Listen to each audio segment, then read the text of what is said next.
Purebred Angus business here at Prairie Farms would have originally started in the 40s and 50s with my grandparents. Adam Schliff and his brother Carl Schliff would have originally brought Angus cattle to Gridley, and they were very active in the purebred business in the 50s and into the 60s, and then I guess it'd be safe to say that we got rid of a lot of the cows.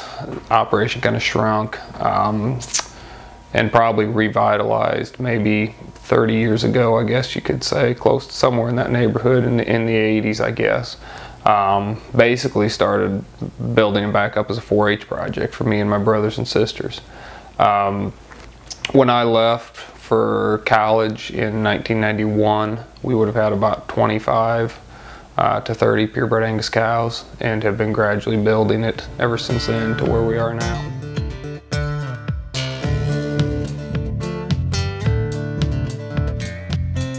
And what got me interested in the Angus business in a lot of respects was the showing side of it, and was the junior activities and the junior programs. I was fortunate to serve on the National Junior Angus Board of Directors, met a lot of people, made a lot of friends, and so a lot of my early history in the cattle business was centered around showing.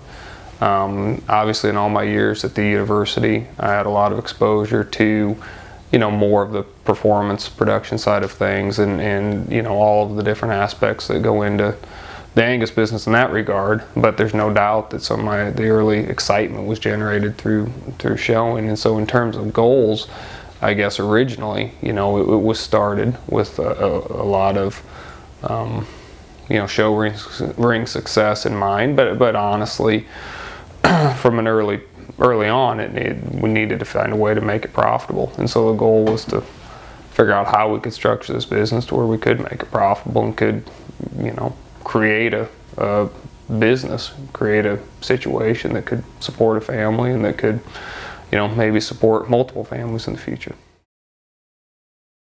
As someone who didn't grow up on a farm, I really have enjoyed being here on the farm for the last 7 years. And as our kids have grown, I've really noticed the benefit to them of having our business right in front of them. My dad was a pharmacist, and I very well understood, he owned his own business. I understood the idea of a family business and everybody helping out and being a part of the business all the time. So that idea was not necessarily foreign to me, but everybody being here day in and day out, having our help here, having them become part of our family, as well as my own biological children here.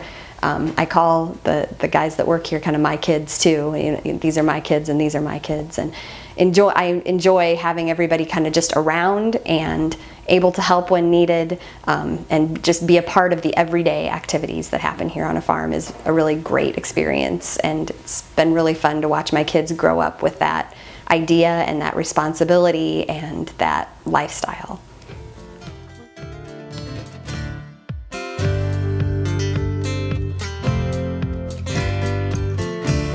The biggest technology that we've had to work on has been focusing on probably the reproductive side of things. We've tried a number of different ways to increase our heifer calf crop over the years. I mean, since that from an early point was the primary driver of dollars around here, was sales of heifers. Whatever we could do to get more heifers every year was going to be crucial. We started probably 8 or 9 years ago working with sex semen on some of our bulls and trying that. 5 years ago we started in vitroing a lot of heifers. We've used embryo transfer for probably 30 years, honestly. And so a lot of those different reproductive technology, I guess, has been a critical part of our operation for years and years. We've used, being a smaller herd in a lot of respects, we've used a lot of the pregnancy check technologies in terms of DNA, or in terms of sexing things, or not DNA, but blood testing, things like that. And now, as Angus has expanded the DNA technology, we've started to do more of the 50K DNA testing things, a way to work on the EPDs of the cattle and some of those sorts of traits as well. So that's been a handy tool that we haven't utilized as much as what we will in the future, I'm sure.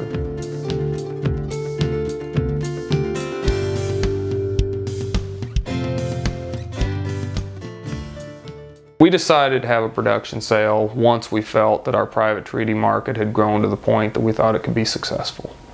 I don't know if that's exactly the approach that everybody takes, but especially starting out as a smaller breeder, we decided that, you know, private treaty was definitely worked extremely well for us. We could spend more time with customers. We didn't have that many to sell, so we had the time to spend marketing each individual animal. And, you know, with time, as we developed that clientele, you know, and as we started getting more and more new buyers every year, we started getting the confidence that we thought we could host a production sale that was successful, you know, at the level that we wanted it to be successful as. We originally started out with an online sale 5 years ago now, and that was successful, and so the following year then we added an actual spring on-farm production sale to the mix as well.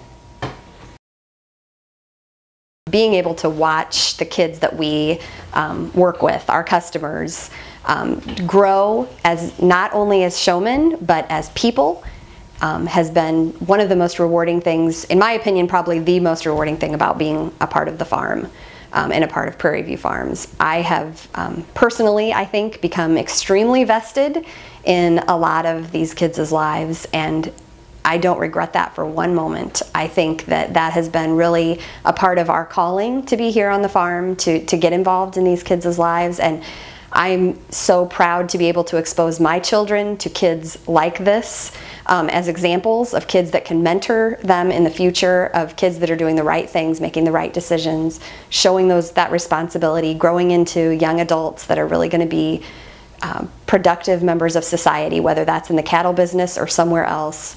I don't think anything is more gratifying than that in being a part of the farm.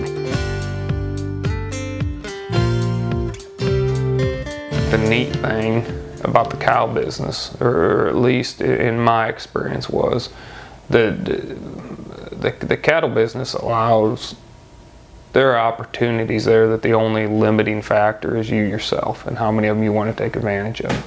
And you know, and I guess I consider myself somewhat of an example of that. You know, I grew up in an extremely small herd that, you know, my parents were somewhat involved, but more involved with the row crop side of things in the cattle business. And so, you know, by taking advantages of opportunities that were presented by the American Angus Association, by the Illinois Beef Association, by the university, by, you know, there were lots of opportunities that I could have to get involved, to meet people, to learn things, to expand in some respects. And so that was the neat, you know, it didn't take huge amounts of capital. It didn't take, you know, 3 generations of, you know, active participation and all that sort of stuff to start almost from scratch and build whatever you wanted to build. And that was the neat thing, I guess, for me.